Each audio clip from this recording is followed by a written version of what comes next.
अच्छा जी, स्क्रीन पे अब आ रहा है आपको स्लाइड्स? जी सर आ रही है। अच्छा चलें जी, हम स्टार्ट करते हैं। जो नहीं अब चलें, उसकी मर्जी है। तो चलो ठीक है। ये लास्ट टाइम हम जो है वो मार्केट रिस्क को जो है वो मैनेज करना देख रहे थे। लास्ट लेक्चर में भी हमने बात की थी मुख्तलिफ टेक्निक्स की। उसमें एक नेचर हैज की बात हमने की थी। तो जो नेचर हैज है उसमें हमने कहा था कि हमने अपने एसेट्स और लायबिलिटीज को आपस में मैच करना होता है। यानी अगर हमें फॉरेन एक्सचेंज में से कोई पैसे आ रहे हो तो हमने उन्हीं पैसों को फिर आगे पेमेंट्स के लिए इस्तेमाल करना होता है। अब ये जो नेचर हैज है उसकी सबसे जो है वो ज्यादा एप्लीकेबल जो टेक्निक है वो नेटिंग है। नेटिंग जो है ये नेट से निकला है। नेट बेसिकली हम कहते हैं डिफरेंस को। अगर आपने अकाउंटिंग के अंदर नेट की अमाउंट पढ़ी हो, फाइनेंस के अंदर होता है नेट का लफ्ज जहाँ पे होता है उसका मतलब है कि आप कोई चीज उसमें से दो फिगर्स का फर्क लेके एंड पे एक नेट अमाउंट निकालते हैं। तो यहाँ पे भी जो नेटिंग होती है उससे मुराद ये होती है कि कंपनीज जो है उन्होंने आपस में भी कई कंपनियों से लेन देन होता है, यानी देने भी होते हैं, पैसे लेने भी होते हैं। तो आपस में फिर वो दोनों क्या करते हैं, वो नेटिंग कर लेते हैं। नेटिंग अब क्या होगी कि फॉर एग्जांपल अगर कंपनी ए और बी आपस में उन्होंने लेन देन करना है। कंपनी ए ने बी के $5,000 देने हैं और उसके मुकाबले में कंपनी बी ने ए के $3,000 देने हैं। तो वो आप आपस में बजाय ये कि वो पहले एक कंपनी दूसरी को पेमेंट करे फिर उसमें से करे, वो आपस में एक नेट अमाउंट निकाल लेंगे। जिससे क्या होगा कि ए ने अब बी से 5,000 लेने हैं, उसके मुकाबले में उसने 3,000 देने हैं। तो अब वो नेट जो है ये जो है वो बी से $2,000 जो है वो रिसीव कर लेगा। इस प्रोसेस को हम नेटिंग कहते हैं। अब इसके अंदर हमने दो कंपनीज इन्वॉल्व की हैं। जब दो कंपनीज इन्वॉल्व की हैं तो इसको हम बोलते हैं बायलैटरल नेटिंग, जिसके अंदर दो पार्टीज होती हैं। और अगर दो से ज्यादा हो उसको हम नाम दे देते हैं मल्टीलैटरल नेटिंग। या अब जितनी भी मल्टीनेशनल कंपनीज हैं, हमने लास्ट टाइम भी बात की थी कि वो एट ए टाइम मुख्तलिफ ममालिक में ऑपरेट हो रही होती हैं। और उन कंपनीज की सब्सिडरीज जो हैं वो आपस में भी एक दूसरे से लेन देन कर रही होती हैं। अब ये जितनी भी मल्टीनेशनल कंपनीज हैं वहां पे ये जो नेटिंग है ये यूज हो रही है। उसका मकसद क्या होता है कि आप अपनी फॉरेन एक्सचेंज ट्रांजैक्शन जो है उसका वॉल्यूम जितना कम से कम कर सकते हैं वो कंपनी के लिए फायदे में होता है। उतना कंपनी जो है आने वाले दिनों में फिर जो रिस्क एक्सपोजर है वो उतना कम फेस करती है अपना मार्केट के हिसाब से फ्लक्चुएशन की बेस पे। तो अब यहाँ पे हम उसकी एक एक्सरसाइज करेंगे। प्रैक्टिस है, बड़ी इजी है। तो ये हमने भी पढ़ा है कि बायलैटरल होती है और मल्टीलैटरल होती है। ये आप देखें तो हमने एक एग्जांपल जो है वो यहाँ पे रखी है to understand all this netting procedure. तो इसमें अगर आप देखें तो ये हमने एक अजम्पशन लिया कि यूएस मल्टीनेशनल कंपनी है, उसकी 3 सब्सिडरीज हैं और उन सब के पास फॉरेन एक्सचेंज ट्रांजैक्शन है। और यूएस वो बेस है, इसका मतलब है तो जिस मुल्क से भी उसका लेन देन होगा अल्टीमेटली वो फिर एंड पे यूएस डॉलर में उसको कन्वर्ट करेंगे। तो यहाँ पे अगर आप देखें तो वो जो सब्सिडरीज हैं वो 4 मुख्तलिफ ममालिक में है। हमने नाम लिखने के बजाय उनके फ्लैग जो है यहाँ पे कोड कर लिए हैं। उसमें एक यूएसए है, दूसरा जो है वो कनाडा का। अगर आप देखें तो यूएसए और कनाडा का आपस में लेन देन है। यानी यूएस की जो सब्सिडरी है उसने कैनेडियन के $20 देने हैं और उसके मुकाबले में कनाडा से उसने $30 लेने हैं। इसी तरह अगर हम आए नीचे तो कनाडा और इंग्लैंड जो है उनका भी ऐसा ही है आपस में लेन देन। फिर इसी तरह कनाडा और अपना जो है सॉरी उसके बाद इंग्लैंड और जर्मनी का भी ऐसा ही है। और फिर इसी तरह अगर आप देखें तो सबका आपस में लेन देन है, कुछ लेने वाले हैं कुछ देने वाले हैं। अब हम क्या करेंगे, अगर हम इन सब का टोटल करें ये जितनी भी ट्रांजैक्शन हैं तो उसको अगर आप देखें तो वो एक हैवी अमाउंट बनेगी। और अगर इसको हम मिलियंस में कन्वर्ट कर लें तो बहुत ज्यादा जो है वो पैसे बनेंगे।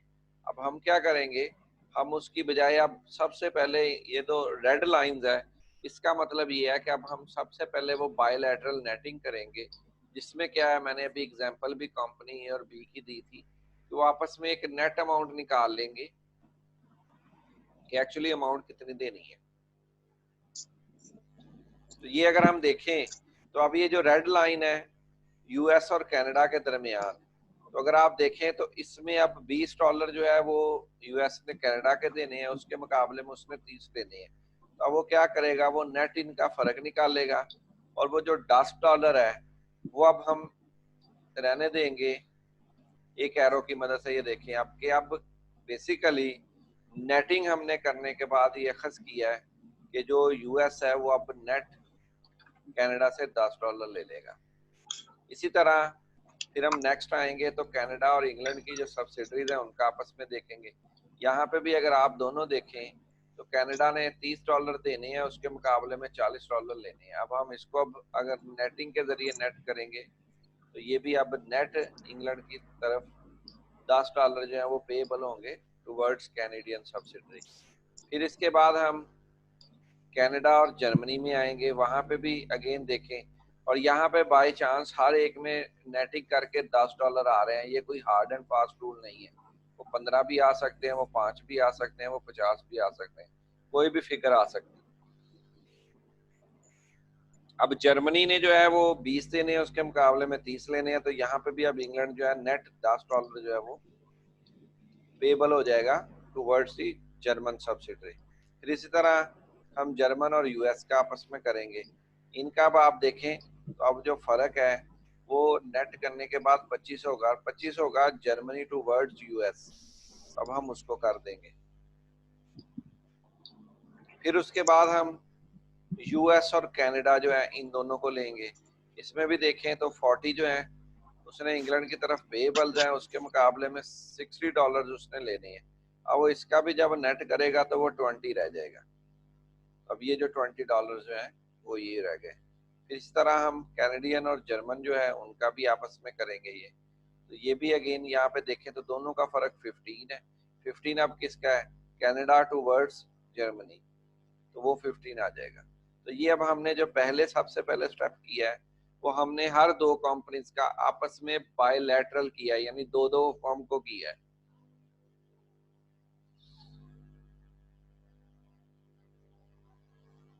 अब ये बायलैटरल नेटिंग के बाद जब हम बायलैटरल नहीं किया था तो उस वक्त जो टोटल फंड्स मूव हो रहे थे वो 350 यूएस डॉलर, अगर हम मिलियंस की बात करें तो ये $350 मिलियंस डॉलर थे।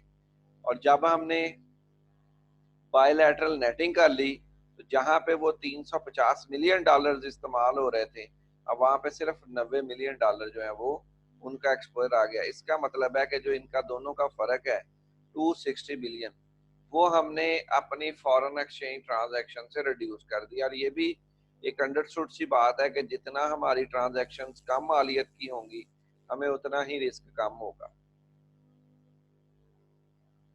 अब फिर हम उस पे आते हैं, ये वही वाला है जहां पे हमने अभी फर्स्ट स्टेप में किया है बायलैटरल का। तो अब हम बायलैटरल से आगे अब मल्टीलैटरल की तरफ जाते हैं। अब क्या होगा, अब हम दो से ज्यादा यानी 3 कंपनीज को शामिल करेंगे एट ए टाइम। अब आप देखें तो जो कनाडा है अपना इंग्लैंड है उसने जर्मन के 10 देने हैं, उसके मुकाबले में जर्मन ने यूएस के भी 10 देने हैं। तो हो सकता है अब वो इसको कर सकते हैं ना उनके लिए कि जर्मनी बजाय कनाडा से ले, वो डायरेक्ट उसको बोल देगा कि इंग्लैंड जो है वो डायरेक्ट यूएस को पे कर दे, यानी जहां पे जर्मन ने उससे लेने थे और उससे उसकी ये जो लायबिलिटी है ये भी खत्म हो जाएगी, और ये $10 मिलियन जो है ये उसके पेबल्स हो जाएंगे टूवर्ड्स दी यूएस। और ऑलरेडी उसने 20 पहले भी देने हैं, तो अब इन दोनों को वो टोटल करेगा तो वो 30 की फिगर उसके पास आ जाएगी।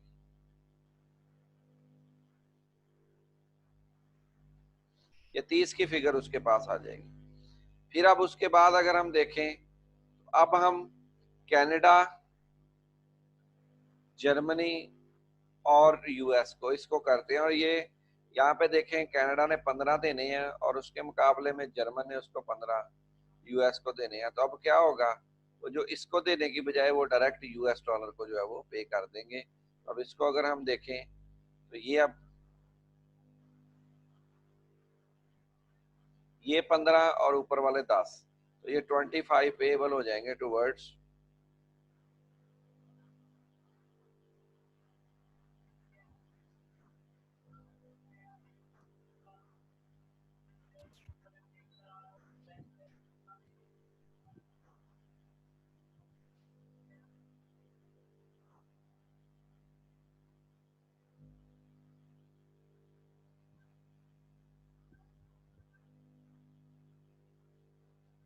तो ये आप 15 इसके जो है यहाँ पे आ गए। अब इसके मुकाबले में अगर आप देखें तो ये जो इंग्लैंड है उसने कनाडा को भी देने हैं और यूएस को भी देने हैं, तो वो इन दोनों को अगर मैच करेगा तो जहाँ पे उसने कनाडा को जो है वो $10 देने हैं और उसके मुकाबले में यूएस को जो है वो $10 देने हैं, तो वो इन दोनों का अब क्या करेगा, अब इंग्लैंड जो है वो अपनी लाइबिलिटी जो है वो शिफ्ट कर लेगा टुवर्ड यूएस और कनाडा की लाइबिलिटी यहाँ पे खत्म हो जाएगी। तो यहाँ पे ये जो $10 है ये इसके अंदर जब ऐड होंगे तो ये $40 बन जाएंगे। तो अब अगर हम देखें तो पहले हमने जो बात की थी कि बिफोर वो 350 थे, फिर 90 रह गए। अब जब हमने मल्टीलैटरल नेटिंग की तो वही वाला जो रिस्क एक्सपोजर है वो अब $55 मिलियन पे आ गया है। अब आप अगर 350 और 55 को करें तो राउंड अबाउट तकरीबन $295 मिलियन जो है उन्होंने अपना रिस्क एक्सपोजर जो है वो कम कर दिया है।